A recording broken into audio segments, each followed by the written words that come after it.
Bonjour à toutes, bonjour à tous et bienvenue sur Bourse News. Mon invité aujourd'hui, Younes Mejloun, directeur général de CFG Bank, pour parler du rôle de la bourse dans le financement des entreprises et de l'économie, particulièrement en cette période un peu difficile et de relance pour notre royaume. Younes, bonjour. Bonjour. Merci d'avoir accepté de répondre à nos questions. C'est moi qui vous remercie. Alors, on va parler des IPO, du marché des IPO, du rôle que joue votre banque, CFG Bank, dans ce marché-là. Et d'ailleurs, je vais commencer par là. Quand on regarde un peu les introductions en bourse sur le marché marocain, et d'ailleurs, c'est pour cela que je vous ai sollicité pour en parler. Sur les 7 ou 8 dernières années, vous avez des parts de marché importantes lorsqu'on prend et augmentation de capital et introduction de bourse sur le marché primaire. CFG Bank, selon mes calculs, mais vous me corrigerez, vous êtes à peu près à 8 à 9 opérations sur 10 que vous réalisez. Quel est votre commentaire là-dessus? Comment on fait pour accompagner ces entreprises-là pour aller sur le marché? La vérité, je n'ai jamais fait le calcul. Pour ne pas, je l'ai fait à votre place. Je n'ai jamais fait le calcul. Je sais qu'on joue un rôle important dans cette partie-là du financement de l'économie, qu'on fait tout pour convaincre les entreprises d'aller en bourse. Mais effectivement, je pensais que c'était un peu moins, mais si on a fait 7, 8 sur 10, tant mieux. Et la réalité, c'est qu'il ne faut pas oublier nos origines. Nous, on est à la base une banque d'affaires. Oui. Historiquement, on était une banque d'affaires.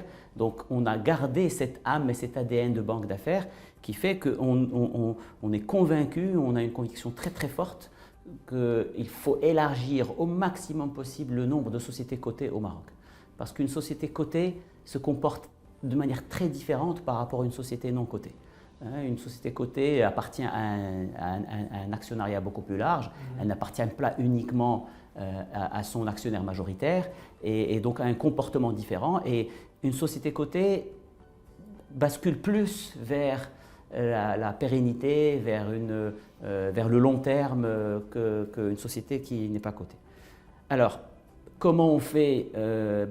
On fait notre travail au quotidien, tous les jours, tous les mois, etc. Et en réalité, je pense que les gens ne voient que la partie visible de l'iceberg, c'est-à-dire les 2-3 semaines autour du moment de l'IPO ou de l'offre secondaire sur le marché. Mais en réalité, pour une IPO, en général, c'est 2-3 ans avant que le travail doit commencer pour convaincre les actionnaires, ou bien la famille, ou bien l'actionnaire, de franchir cette étape. Et ce n'est pas toujours très rapide et, pas toujours, et ça ne peut pas être instantané. Justement, ça m'amène à ma deuxième question. Comment se fait cette prospection? On est sur un marché qui est hyper concurrentiel. Vous êtes plusieurs banques d'affaires sur le marché. Les compétences, on les trouve chez vous et chez vos confrères. Est-ce que c'est le dirigeant qui vient vers vous et vous l'accompagnez? Est-ce que vous partez chez les entreprises lorsque vous détectez des dossiers viables? Comment se fait cette, j'appelle ça prospection pour accompagner les boîtes? La vérité, le plus gros et de loin, c'est prospectif. C'est nous qui allons vers les gens parce qu'on détecte qu'ils ont le potentiel. Parce qu'une société ne doit pas se faire coter uniquement en imaginant que la cotation, c'est la fin d'un processus. Si une société décide d'être cotée et qu'on cherche à la convaincre de s'introduire en bourse, c'est parce que c'est un début de processus, ce n'est pas la fin. La cotation, c'est ce qui va permettre à une société dont les dirigeants et les actionnaires sont ambitieux de pouvoir se financer, de grandir, de continuer à se financer par le marché. Et d'ailleurs, si vous regardez sur les 7-8 dernières années, 6-7 dernières années, la plupart des sociétés que nous avons réussi à convaincre pour les introduire en bourse, on a aussi réussi à les convaincre pour émettre une deuxième fois, sans citer de nom, mais on les a convaincus encore à nouveau pour émettre à nouveau, faire encore une augmentation de capital parce qu'ils ont réalisé des investissements, ils ont des opportunités de croissance externe, etc. Et on les a accompagnés dans ce sens.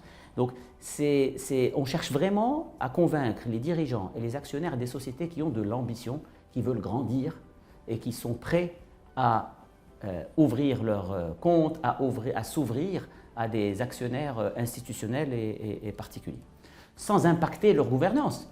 Une société qui s'introduit en bourse, il faut le dire, l'actionnaire majoritaire ne perd pas le contrôle de cette société. Ce n'est pas parce que je vais en bourse que je vais perdre le contrôle. Je peux rester à 50, je peux rester à 60, je peux rester à 70% de l'actionnariat et j'ouvre le capital pour 30 ou 40%.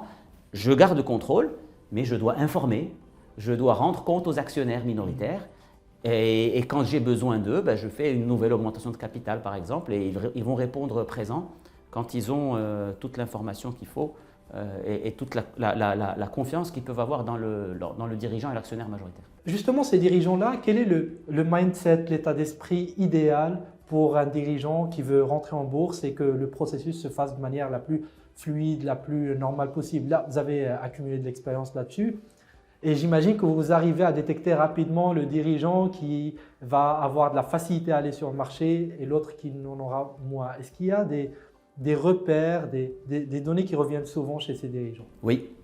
Moi, mon critère, celui qui attire mon attention, c'est les entreprises qui ont une croissance forte. Les entreprises qui ont une croissance forte et qui ont une ambition de continuer à croître, c'est à mon avis les mieux placés pour être convaincus d'une introduction en bourse. Ceux qui sont dans une situation où ils sont dans une croissance faible, soit parce que leur secteur a une croissance faible, ou bien parce qu'eux ne veulent pas continuer à grandir et qu'ils estiment qu'ils ont atteint leur maximum, ceux-là ne sont pas bons pour la bourse et eux ne vont pas être attirés par la bourse et vice-versa. Donc c'est les gens qui ont l'ambition, qui veulent grandir et qui ont connu une croissance relativement forte, qui sont les plus sensibles et les plus adaptés et les plus sensibles vraiment à une cotation. En plus, on leur dit, à travers cette introduction, vous allez avoir encore plus de fonds propres qui vont vous permettre de continuer à croître. Il y avait même des formes juridiques. On a un cas particulier qui fait qu'on peut même détenir à peine 5% d'une entreprise et de continuer à la contrôler et qu'elle soit cotée. C'est la SCA, la société en commandite, permet à des familles ou à des fondateurs ou à des entreprises qui veulent grandir de manière significative, beaucoup, bien au-delà de leur propre capacité de financer et de continuer à garder le contrôle. Donc, cette notion de contrôle, je pense qu'elle commence à évoluer, les gens commencent à la comprendre, mais on a encore du travail à faire pour expliquer aux gens que la cotation n'est pas par opposition au contrôle de la gestion d'une entreprise. Tout à fait, tout à fait. Alors, je reviens à un sujet, notamment sur le rôle des banques dans l'accompagnement des introductions en bourse. Est-ce qu'il est vrai, en tout cas on le constate un peu sur le terrain et vous me corrigerez si je me trompe, les banques elles ont plus de facilité à emmener leurs clients vers du financement bancaire classique plutôt que la cotation. C'est le financement bancaire plus simple à mettre en place, on a l'impression qu'il y a moins de paperasse, c'est plus simple pour le banquier. Alors que la cotation, vous l'avez dit, il y a des fois 2 ans d'accompagnement pour la boîte, il y a du travail à faire. Est-ce que les banques là aussi elles seraient réticentes à accompagner leurs clients étant donné que financer par de la dette bancaire est beaucoup plus simple à mettre en place? C'est-à-dire c'est deux choses pour moi qui sont complémentaires. Une société cotée a besoin de dette, une société non cotée a besoin de fonds propres et vice-versa, etc. Maintenant, dans le comportement des grandes banques historiques qui ont un historique de banque commerciale depuis un siècle en général, le réflexe, c'est d'essayer de faire de la dette tant que c'est possible, mais il y a bien des moments où ces entreprises ne peuvent plus accéder à la dette parce qu'elles atteignent des niveaux de ratio d'endettement qui ne sont pas bons. Et c'est juste que peut-être que la temporalité, le temps qu'il faut consacrer effectivement à convaincre, etc., n'est pas toujours compatible avec l'envie même parfois de l'actionnaire majoritaire qui veut financer quelque chose de manière immédiate. Donc en réalité, dès qu'on est prêt, il faut s'introduire en bourse pour pouvoir aller vite une fois qu'on est coté. Je ne peux pas dire que les banques ne font pas le travail de convaincre les gens d'aller en bourse. C'est juste que le nombre d'introductions en bourse au Maroc par an est très faible. On ne peut pas le comparer. Et les dirhams levés annuellement en bourse ne sont absolument pas comparables aux crédits octroyés au Maroc. Maintenant, en termes de PNB, est-ce que pour moi, banque, c'est plus intéressant de financer à travers de la dette ou à accompagner sur une IPO? Pour le PNB d'une banque, oui. La somme des PNB, des PNB générés et des commissions générées lors d'une opération en bourse sont absolument ridicules par rapport à ce que génèrent les crédits octroyés par les banques. Mais maintenant, il ne faut pas mesurer que les commissions du moment précis de l'introduction. Ce qu'on gagne, c'est qu'on gagne qu'une entreprise grandisse, on gagne qu'une entreprise qui devient transparente, on gagne une entreprise qui va continuer à investir et aller peut-être à l'international et faire des choses qu'elle ne peut pas faire quand elle n'est pas cotée, si elle n'a pas un actionnaire qui permet d'injecter des fonds propres de manière permanente. Donc, il n'y a pas d'incompatibilité. Maintenant, par rapport aux banques, est-ce qu'elles ne vendent pas l'idée de la cotation? Moi, je pense que oui. Mais je ne pense pas que ce soit à tous les niveaux. Chaque agence de chaque banque n'est pas en train de vendre l'idée d'une cotation. Encore une fois, on doit être clair sur un point, toutes les entreprises ne peuvent pas être cotées. Il y a une taille minimale. On ne peut pas coter une toute petite entreprise. Hein. Il y a un minimum, je ne peux pas le chiffrer, ça dépend des cas, ça dépend de la croissance, etc. Mais toutes les entreprises ne sont pas éligibles à tout moment à la cotation. Il faut une taille minimale, il faut un certain nombre de choses. Très bien.